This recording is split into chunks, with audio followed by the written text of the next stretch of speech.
Bushido ir Kyokai turnyras Vilniuje. Kovo 16 dieną Avia Solutions Group arenoje. Sergej Maslobojev, Raimundas Krilavičius, Ignas Barysas, Sergej Greičicho, Nauris Lukošiūnas, Edvinas Šalkovskis ir daugelis kitų vieno vakaro metu. Gerbimi žiūrovai, sveiki sugrįžę po reklamos. Čia kovinio sporto laida Bushido ringas. Raimundas Avlasevičius atvyko pas mus į studiją. Sveikas, Raimundai. Sveikas. Kaip tau praeiti metai? Kaip vertini juos? Neblogai, šiaip neblogi metai, tai buvo visokių nemažų iššūkių sporte, tai vertinu neblogai. Raimundai, vienas iš tokių rimtesnių iššūkių praeitais metais Grand Prix.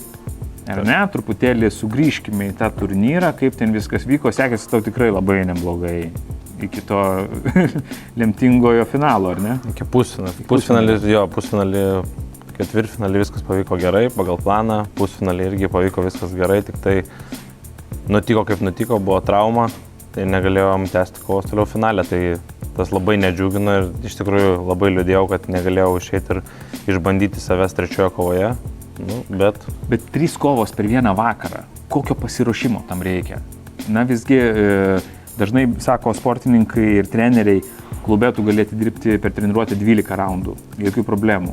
Išeini vieną kovą, 3 raundai po 3 minutės ir sako, atrodo, kad nesavas, ar ne? O čia 3 kovos arenoje per vieną vakarą. Kaip pasiruošti fiziškai, psichologiškai tokiam dalykui? Nežinau, pas mus Sparta Fight Gym klube vyksta pastoji labai stiprus pasiruošimas. Viena treniruotė Grand Prix. Taip, pas mus tikrai yra labai stiprus kovotojai ir su jais yra, kiekvienoje treniruotė yra iššūkis būti. Tai kažkokį išskirtinio mes pasiruošimo nedarėm, buvo pasiruošimas kaip pasiruošimas, tik tai buvo tik tiek, kad nenumatysi kiekvienos kovos, tai ta prasme ruoši planą pirmai kovai, laimėjus kovai, nežinai, kas išeis antroji kovai prieš tave, tai negali iškart nusistatyti. Taip, tik tai pamačius, kas to sekantis varžovas, tu turi greit iš karto, treneris pasako, ką reikia, ką daryti, kaip kovoti ir tiesiog kovo toliau, o dėl fizinio pasiruošimo jaučiausi gerai. Turbūt jeigu kažkas matė, tai antroji kovoje tempas buvo labai aukštas, jaučiausi gerai, tik tai gaila buvo, kad ta trauma sustabdė mane ir negalėjau tęsti ten toliau. Bet kovojant Grand Prix, ar ne, ypatingai Grand Prix 8-tuke, kuomet nusimato 3 kovos per vieną vakarą, jeigu viskas sekasi gerai, reikia ko gero labiau ir saugotis, ar ne, nes tu nežinai, kada tu gali gauti traumą, tu turi paskui tarp kovų laiko pasilsėti, kada tų traumų skausmas labiau išryškėja, ar ne, nes per kovą turbūt adrenalinas ir tu net nejauti, ar tu gavai ten traumą, negavai traumą, koja skauda, neskauda. Viskas turbūt išaiškėja per tą pertrauką, kuomet ilsėsi. Bet ta pertrauka dažniausiai būna labai trumpa, tu tik tai išlipi iš tikrųjų iš ringo ir 1 ar 2 kovos, tai ten yra iš tikrųjų turbūt 30 minučių, aš asmeniškai prieš antrą kovą net nespėjau atšalt. Aš iš karto vėl judėjau, kad būčiau apšilęs ir sekančią vėl kovą jau, tai turbūt net nebuvo tokio dalyko kaip atsigaut, sustot, pagalvot, kad kažkur kažkas skauda, yra fokusas vienas, kad eini toliau pergalės. Tai... Bet per tą pertrauką, reiškia, tu toliau atsispaudimus darai ir judi, ar ilsiesi, ar atsigeri ir žiūri filmą kokį, bet kaip susikaupti kitai kovai? Sekanti kova, kadangi būna labai greit, ten nieko labai neprisilsiesi, tai vyksta dažniausiai, ką aš dariau asmeniškai, tai toliau judėjau ant kojų, kovos su šešėliu dariau lėtesnių tempų, bet stengiuosi vis tiek būti visada apšilęs, kad tuo labiau tu nežinai, kaip klosis sekančios kovos, gali sekančios kovos abidvi baigtis nokautais ir tu gali už 10 minučių vėl eit kovoti, tai turi būti visada pasiruošęs. Tai reiškia, kad visada būni tokiam apšilimo periode, visoje apšilinėjai, pastoji, kad būtum šiltas. Grand Prix laimėjo Vokietijos kovotas Giachi, tikrai toksai gal iš pradžių neatrodė, kad labai pavojingas, bet paskui jis atsiskleidė per tas visas kovas. Ar norėtum kažkada su juo susitikti kovoje? Niekada neatmetu galimybės susitikti su gerais kovotojais, tai kodėl ne?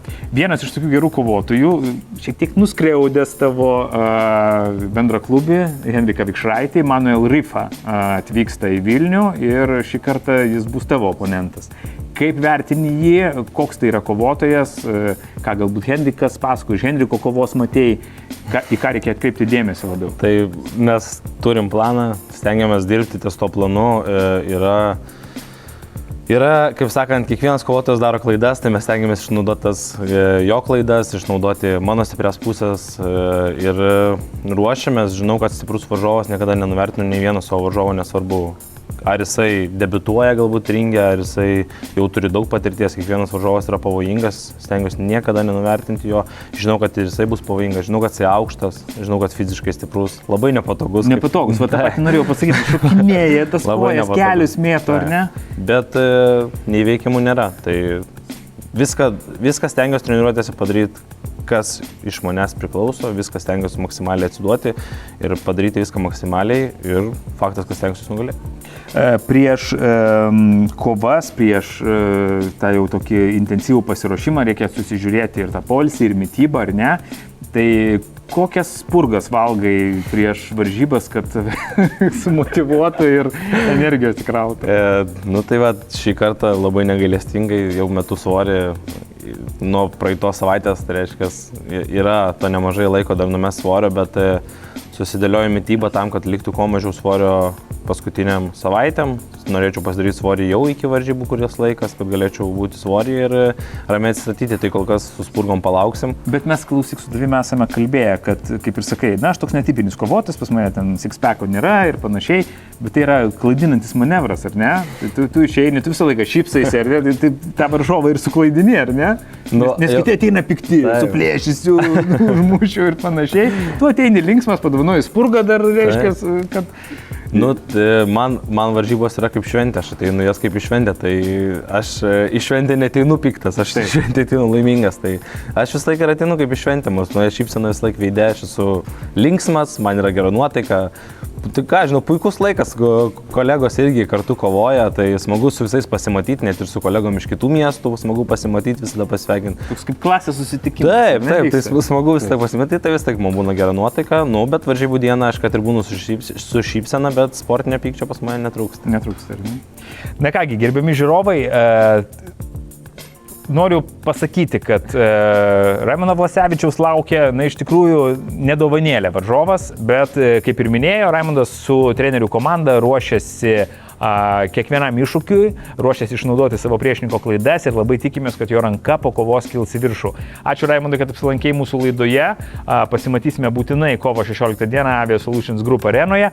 Na, o gerbiami žiūrovai, dar kartelį norime priminti, kad kovo 16 dieną Avia Solutions Group arenoje didysis Bushido ir KOK turnyras. Bilietai LT platformoje galite įsigyti geriausiose vietose išankstinius bilietus, o visą informaciją rasite socialiniuose tinkluose ir interneto svetainėse kokfights.com ir bushido.lt. Ačiū Raimondai, linkiu kuo geresnio paskutinio pasiruošimo ir pasimatysime kovo 16 dieną. Bushido ir KOK turnyras Vilniuje, kovo 16 dieną Avia Solutions Group arenoje. Sergej Maslobojev, Raimundas Krilavičius, Ignas Barysas, Sergej Greičicho, Nauris Lukošiūnas, Edvinas Šalkovskis ir daugelis kitų vieno vakaro metu.